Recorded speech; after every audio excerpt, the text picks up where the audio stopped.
cintai. Pada kesempatan kali ini saya akan memberikan materi mata pelajaran PPKN tentang penerapan ideologi Pancasila dari masa ke masa. Terdapat 3 periode penerapan Pancasila yang berbeda, yaitu 1. Periode 1945 sampai 1950. Pada periode ini penerapan Pancasila sebagai dasar negara dalam pandangan hidup menghadapi berbagai masalah ya. Ada upaya-upaya yang mengganti Pancasila sebagai dasar negara karena belum stabil. Kemudian mengganti Pancasila sebagai dasar atau pandangan hidup bangsa. Ada 2 pemberontakan yang terjadi di periode ini, yaitu pemberontakan partai yang kita sebut dengan Partai Komunis PKI di Madiun tanggal 18 September 1948 yang dipimpin oleh Musso. Tujuannya jelas, mendirikan negara Soviet di Indonesia ya, dan berideologi tentu saja komunis karena PKI itu adalah partai komunis. Kemudian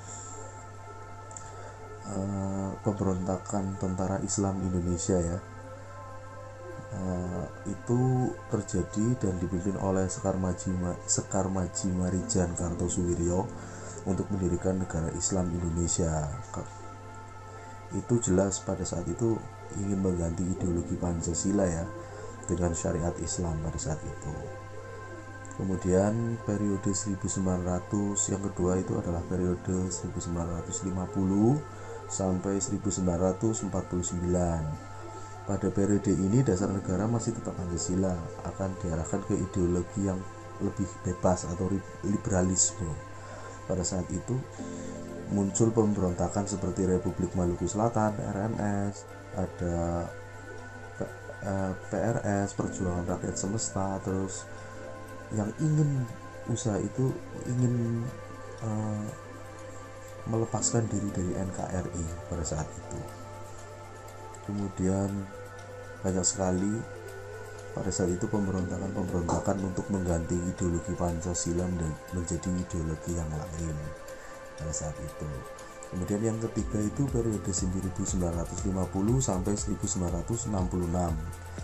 Periode ini dikenal dengan sebagai periode demokrasi terpimpin. Demokrasi terpimpin itu bukan pada kekuasaan, bukan pada rakyat ya. Demokrasi terpimpin adalah demokrasi yang bukan pada kekuasaan, pada rakyat. Demokrasi terpimpin ini nilai-nilai Pancasilanya tetap ada, tapi kekuasaan pribadi ada pada Presiden Republik Indonesia yaitu Soekarno. Akibatnya Soekarno menjadi otoriter, diangkat seumur hidup, menggabungkan nasionalis, agama dan komunis ya, Nasakom. Kemudian sebagian masyarakat tidak lagi hidup berdasarkan nilai-nilai Pancasila, berusaha mengganti Pancasila dengan ideologi lain.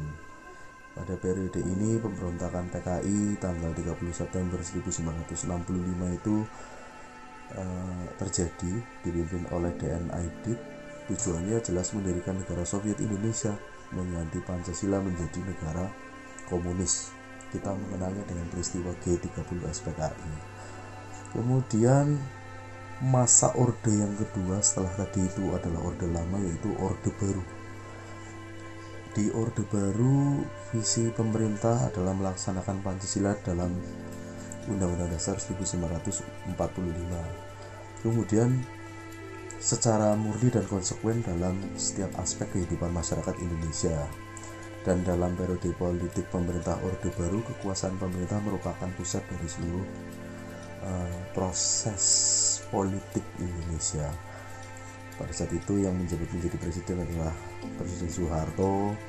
Kemudian beliau lengser atau diturunkan oleh mahasiswa pada peristiwa reformasi 1998. Selanjutnya kita mengenal orde atau masa reformasi.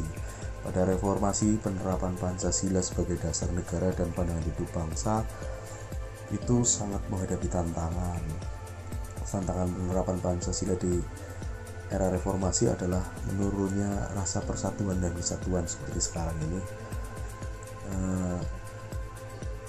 Adanya banyak sekali konflik, ya, konflik daerah, tawuran, pelajar dan lain-lain, itu merupakan desintegrasi bangsa ya. Jadi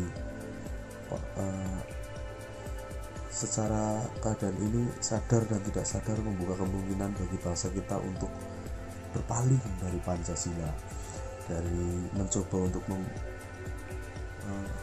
mengganti Pancasila menjadi ideologi lain atau dasar negara lain. Jadi kalian harus memahami bahwa kita adalah Indonesia, negara Indonesia adalah negara yang dasarnya adalah Pancasila, yang saling menghormati, saling akur, tentram dan lain-lain. Itu adalah ideologi Pancasila.